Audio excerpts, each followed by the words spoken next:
और अवामी लाएमल वो आपको पता है, इमरान खान साहब पहले से अवाम की अदालत में बाई इलेक्शंस में इन्हें बार बार शिकस्त हुई और क्या कामयाबी हासिल की इमरान खान साहब ने, इसके पाकिस्तान की तारीख में मिसाल नहीं मिलती। उसकी वजह से ये इम्पोर्टेड हुकूमत मुकम्मल तौर पर बौखलाहट का शिकार है। सियासी मैदान में बुरी तरह नाकाम, कोशिश कर रहे हैं कि इमरान खान को टेक्निकल मैदान में शिकस्त दें, लेकिन इंशाल्लाह यहाँ पे भी सुरखरू होंगे। मुतअद्दिद फैसले सुप्रीम कोर्ट के हवाले से मौजूद है।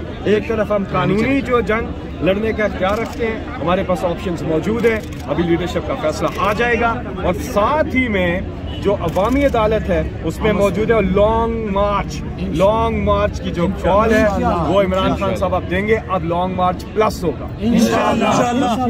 डबल होगा।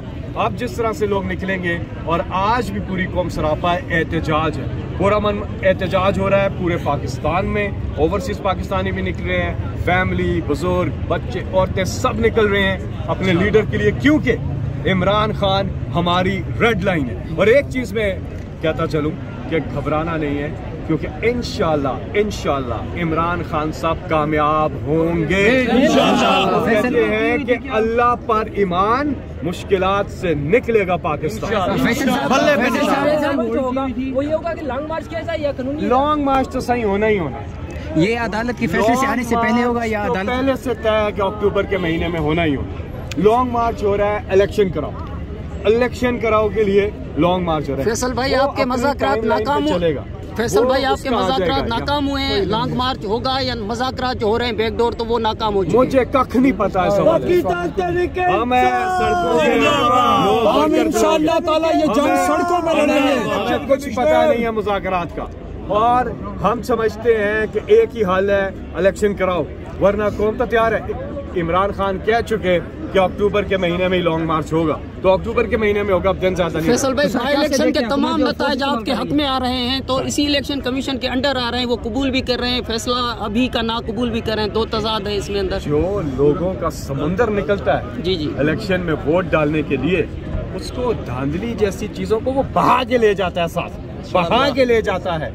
और जहाँ पर धांधली हुई है उस पे हम जा रहे हैं कानूनी चाराजोई के लिए। जहाँ पे धांधली हुई, आपको पता है कहाँ धांधली हुई है, तो जहाँ पे धांधली हुई है वहाँ पे हम जा रहे हैं। लेकिन हम कहते हैं वो इमरान खान ने एक इंडियन बैट्समैन था सिरी खान, उसको आउट किया। वो सारा लाता जा रहा था कि जी मैं आउट नहीं हूँ, तो इमरान खान ने कहा आजा दोबारा बैटिंग कर। वो दोबारा बैटिंग करने आ गया, अगली बॉल पे फिर आउट कर दिया। तो अगर पीडीएम कहती है कि सारे लाती है, नो जी हम नहीं आ रहे, तो दोबारा मैदान में आ जाओ। हम तो कहते हैं जनरल इलेक्शन में आ जाओ। भागते तो ये लोग। आप कह रहे थे रेड लाइन है, आज तो रेड लाइन भी तोड़ दी गई। तो शुरू हुआ ना अभी, तो पब्लिक आप अभी तो मैदान लगे ना, शुरू हुई। आपको क्या उम्मीद थी यहाँ से? एक्सपेक्टेड था ये फैसला ना, इसलिए ये कोर्ट ऑफ लॉ तो नहीं है हमारे पास। मैं फिर बता दूं, कानूनी चाराजोई के पूरे इख्तियार, ऑप्शंस अवेलेबल है। अभी जब मैं आपसे बात कर रहा हूँ, हमारी सीनियर क़यादत बनी गाला में बैठ चुकी है और मीटिंग इमरान खान की क़यादत में शुरू हो चुकी है। कानूनी कार्रवाई क्या करनी है, क्या ऑप्शंस इख्तियार कर रहे हैं, और फिर अवाम में कब निकलना है, क्योंकि लॉन्ग मार्च भी पाकिस्तानी अदालतों के हवाले से ये परसेप्शन है कि कॉम्प्रोमाइज़ है, तो आप एक्सपेक्ट कर रहे हो वहाँ से कुछ रिलीफ मिल जाए? अदालतों से इंसाफ की तवक्को है, हमेशा हमें अदालतों का एहतराम भी किया, अदालतों से इंसाफ की तवक्को, और इंशाल्लाह मेरा दिल कहता है और एक फीलिंग आ रही है कि इमरान खान साहब जो हैं वो कामयाब